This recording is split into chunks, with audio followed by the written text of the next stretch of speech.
freshly baked sourdough with that super crispy crust and soft inside with some almond butter. I'm going to show you how to make this.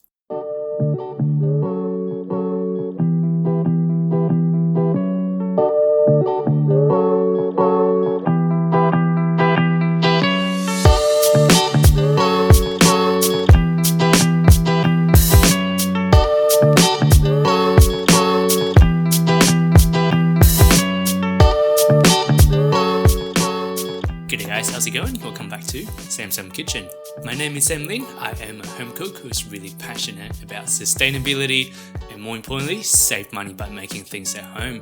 And hopefully I can be helping you guys do the same in your own kitchen as well. So I've got a loaf of bread here. We're not making sourdough today. I just baked a loaf of bread. My oven is still hot. So part of being sustainable and being really intentional with the energy consumption and everything that I kind of do in my kitchen is I think of it this way, like I preheated an oven for my bread and now it's still piping hot. It's 200 degree plus. I try to think of when I can be bundling these actions together. So if I'm baking a loaf of bread, it's using that energy to heat up the oven already. So what can I do with the residual heat? So chucking in some sweet potato, some potato, or even just roast some veggies with the residual heat is a really good way to savor that energy as well. So really be quite intentional with what you do, with your stove, with your oven and all that.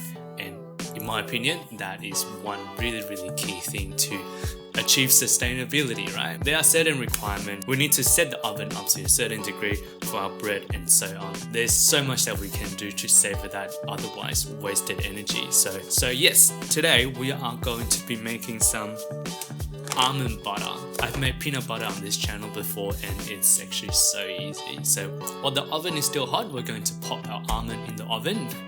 That's a bit of a mouthful, but essentially we're going to roast our almond and then turn it into some almond butter. At the end of the video, we're going to find out whether or not it's worth it to make our own almond butter at home.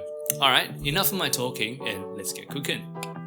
To make almond butter at home, the process is pretty much identical to peanut butter, which we have done once before on the channel, so link is down below.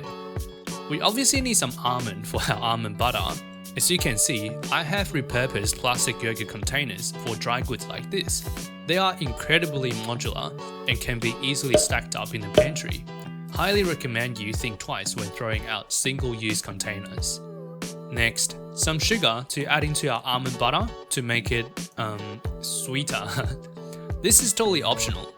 And some salt as a flavor booster.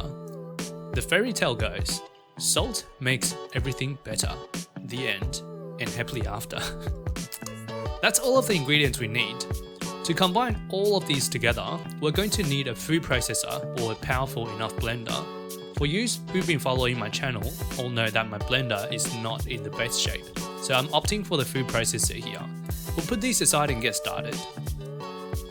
First thing first, we're going to grab a baking tray as we're going to pop our almond in the oven while it's still hot. We want to have the oven on 180 degrees Celsius on fan forced. Here, I'm pouring 200 grams of almond into the baking tray. Spread it out nicely so we can make sure every single almond receives an equal amount of heat in the oven. A few recipes call for baking paper in between the almond and tray, which I don't really see the point, so make your own judgment here, but I'm not gonna do it. Once done, we can put the tray into the oven and roast for about 10 minutes. Set the timer for 5 minutes. Once time's up, we want to give the almond a stirring to encourage even heating. Give it a good stir and we'll pop the almond back into the oven for another 5 minutes. Once time's up, turn off the oven and we'll leave the almond to cool down for at least 15 minutes. After 15 minutes, our almond should be cool to touch and smell deliciously toasty. That is when we can move to the next step. Next thing to do is we'll grab our food processor. Same as peanut butter, we'll be using the dual blade attachment to make our almond butter. Pour in our almond and we'll start blending the almond up. At first, the almond will turn into an almond milk kind of texture. Fully crumble and more like breadcrumb than anything. That is totally normal, so don't worry. Blend it until it starts to build up on the bottom of the jug. Grab a spatula to scrape it up. And now, as you can see, the texture should be somewhat similar to molding clay.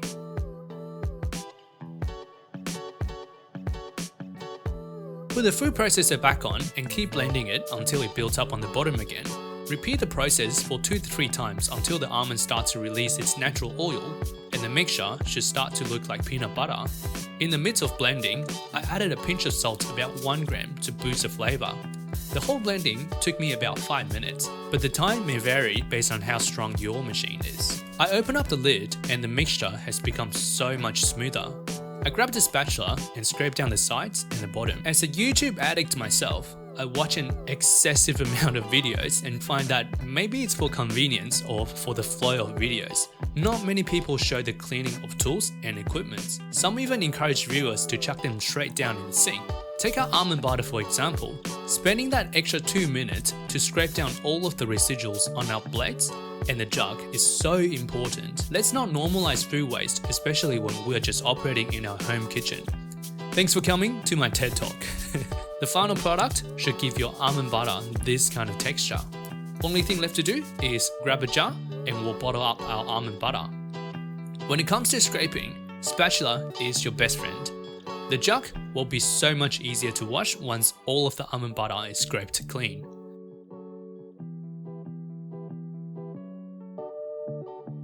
Always make sure to give it a label and a date to keep track of things. I don't know about you, but I am obsessed with sourdough cutting videos. It's like opening up presents. You don't know what to expect until you open it up.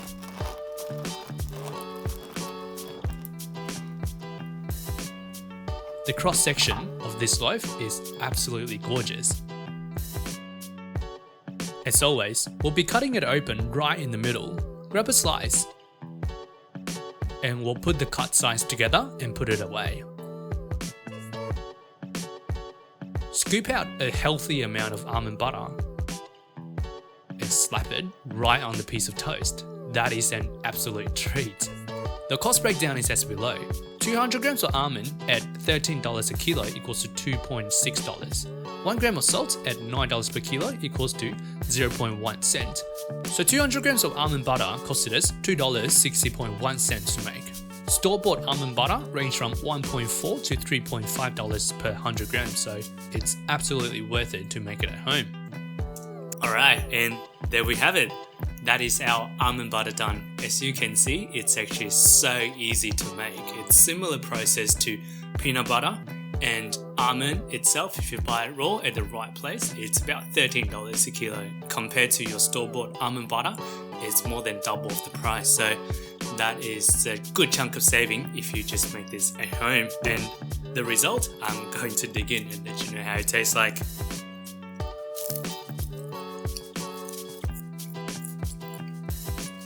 The almond butter itself has got a bit of a biscuity kind of flavor, which is quite different from peanut butter. Peanut butter to me is quite rich, and I did make this without any sugar, and I honestly am super happy with the results. It's really tasty with that slight kick of salt. It just adds an extra dimension to the almond butter. Cost benefit wise, it is worth it if you are into almond butter. However, comparing almond butter to peanut butter, it's still so much cheaper just because peanut is much cheaper. So give or take, cost benefit or health benefit, it's up to you. Your call, you're the boss.